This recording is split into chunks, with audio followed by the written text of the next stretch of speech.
There's one cameo in the Ghostbusters franchise that has always been puzzling, but it's gotten even weirder over the years. The Ghostbusters franchise came back from the dead in the 21st century, with new legacy sequels attempting to tell a new story with new characters. Not all of these characters make sense though. The newest era of the Ghostbusters franchise has a different atmosphere to the first two movies from the 1980s. While Ghostbusters 2 is often derided as a flop, the original movie is a nostalgic classic. Ghostbusters, Afterlife and Ghostbusters, Frozen Empire clearly hope to honor the original, but they have their own style. As the Ghostbusters reboot movies have tried to forge their own identity in the 21st century, it hasn't always been the smoothest transition. With a more reverent tone and a commitment to sci-fi spectacle, the new era of Ghostbusters movies is still finding its feet in some ways. This change has had many unintended side effects, including some cameos that make no sense. J.K. Simmons' role in Ghostbusters Afterlife feels like a missed opportunity. Simmons' talents are completely wasted. J.K. Simmons' Evo Shanda.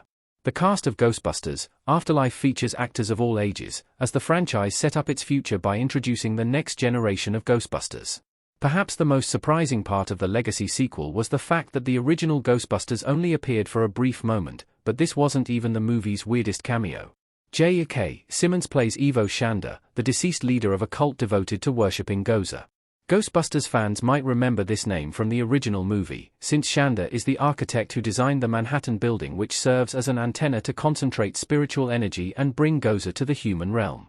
Ghostbusters Afterlife brings Shanda back, but he is killed almost instantly by Gozer. This is a shocking way to prove that Gozer is an agent of chaos without any semblance of a human moral code, but it feels like a huge waste of potential for the character, not to mention J.K. Simmons.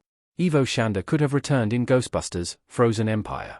J.K. Simmons' role looked like a sequel tease at the time.